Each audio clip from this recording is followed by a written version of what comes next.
पाकिस्तान पहली मरतबा crypto currency को बाकायदा कानूनी और टैक्स निज़ाम में लाने की तरफ बढ़ रहा है। फिस्कल ईयर 2026-27 के बजट में हुकूमत क्रिप्टो एसेट्स पर मखसूस टैक्स इंट्रोड्यूस कराने पर गौर कर रही है और इस मकसद के लिए Pakistan virtual assets regulatory authority के साथ FBR और IMF के दरमियान मुशावरत भी जारी रही है। अब इब्तदाई इत्तलात हैं जिसमें कहा गया है कि हुकूमत क्रिप्टो ट्रेडिंग से हासिल होने वाले मुनाफे पर कैपिटल गेन टैक्स आयद करना चाहती है।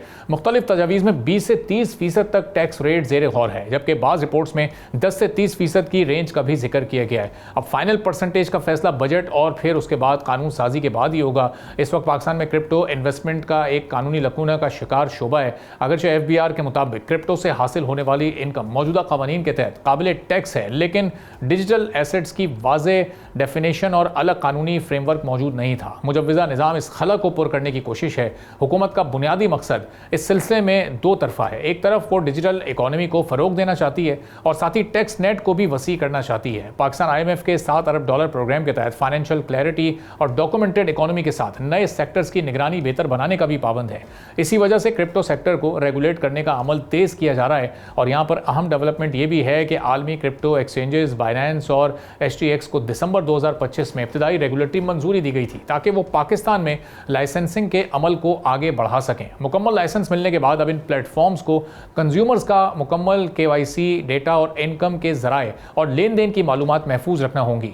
इकोनॉमिक पॉइंट ऑफ व्यू से देखा जाए तो क्रिप्टो टैक्स हुकूमत के लिए नए रेवेन्यू का जरिया भी बन सकता है। बाज़ अंदाजे हैं जिसमें कहा गया है कि पाकिस्तान में तकरीबन 90 लाख अफराद किसी न किसी शक्ल में क्रिप्टो मार्केट से वाबस्ता हैं। अगर इन सरगर्मियों का एक हिस्सा भी डॉक्यूमेंटेड इकोनॉमी में शामिल हो जाता है तो हुकूमत को अरबों रुपए इजाफी रेवेन्यू हासिल हो सकता है, लेकिन चैलेंजेस भी कम नहीं है। अगर टैक्स रेट बहुत ज़्यादा रखा गया तो इन्वेस्टर्स मकामी रेगुलेटेड प्लेटफॉर्म्स के बजाय फिर गैर रजिस्टर्ड एक्सचेंजेस का रुख कर सकते हैं और दुनिया कई ममालिक के तजुर्बात जाहिर करते हैं दुनिया के ज़रूरत से ज़्यादा टैक्स रेट मार्केट की डॉक्यूमेंटेशन के बजाय फिर इन्वेस्टमेंट्स को अनकन्वेंशनल रास्तों की तरफ धकेल सकती है। अब इन्वेस्टर्स के लिए असल सवाल टैक्स की परसेंटेज नहीं बल्कि रेगुलेटरी यकीन दहानी है। अगर हुकूमत वाज़ेह क़वानीन के साथ सिक्योर इन्वेस्टमेंट माहौल और बैनुल-अक़वामी मेयार की निगरानी फराहम करती है तो पाकिस्तान का क्रिप्टो सेक्टर IT के साथ फिनटेक और डिजिटल फाइनेंस की तरक्की में बहुत ही अहम किरदार अदा कर सकता है, वरना फिर ज़्यादा टैक्स और सख्त निगरानी इन्वेस्टर्स को अनकन्वेंशनल मार्केट में रखने का सबब भी बन सकती है। पर कितनी परसेंटेज हो सकती है जो कि क्रिप्टो यूज़र्स के लिए भी थोड़ी सी उनके लिए भी बर्दाश्त करना मुमकिन हो और फिर हुकूमत के लिए अच्छे रेवेन्यू का बाइस भी बने, इस पर हम गुफ्तगू करेंगे। ज़फ़र पराचा साहब सदर हैं exchange companies association of Pakistan के हमारे साथ मौजूद हैं। ज़फ़र साहब, बहुत शुक्रिया प्रोग्राम के लिए आपने वक्त निकाला। अब हुकूमत जिस लाइन पर सोच रही है क्रिप्टो को अब टैक्स करने जा रही है, इनिशियल क्या परसेंटेज होनी चाहिए, बहुत ज़्यादा बोझ भी ना हो जो क्रिप्टो को इस्तेमाल करने वाले हैं और रेवेन्यू भी अच्छा खासा जनरेट हो सके, मुनासिब तजवीज़ क्या हो सकती है? अस्सलाम वालेकुम जनाब, आपका मदू करने का शुक्रिया। देखिए, ये जो क्रिप्टो की हम बात कर रहे हैं और टैक्स के नेट में लाने की बात कर रहे हैं और इसके साथ साथ इसको कानून के दायरे में लाने की बात कर रहे हैं, तो हमको जज्बात से ज़्यादा हकीकत की तरफ देखना पड़ेगा।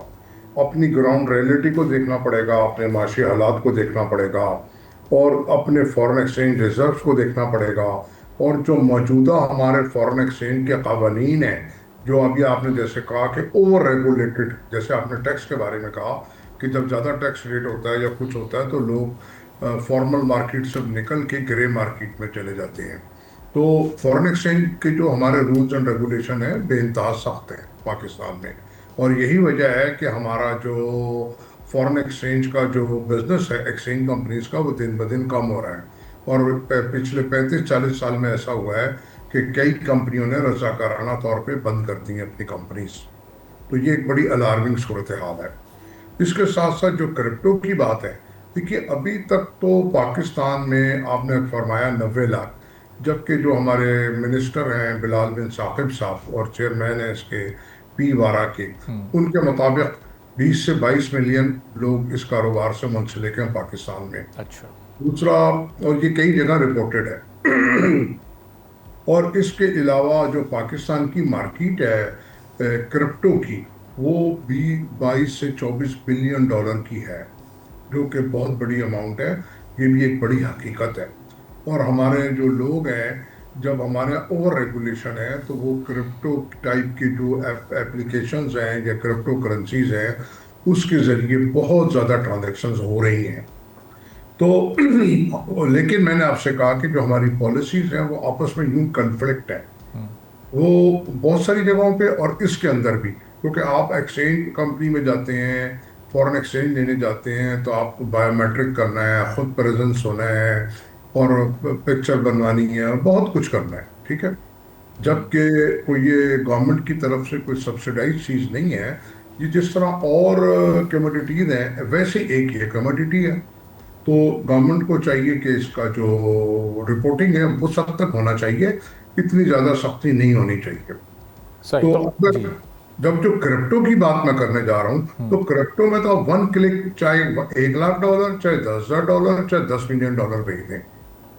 तो इसके ऊपर भी हमें सोचना है, देखना है। फिर जो आपने बात की टैक्स की, देखिए टैक्स तो आपको पहले मेरी नजर में तो होना ही नहीं चाहिए इसके ऊपर, क्योंकि एक चीज आपके नेट में नहीं है। अब आप उसको कैसे लाएंगे? को अट्रैक्शन लाएंगे तो वो आएंगे ना।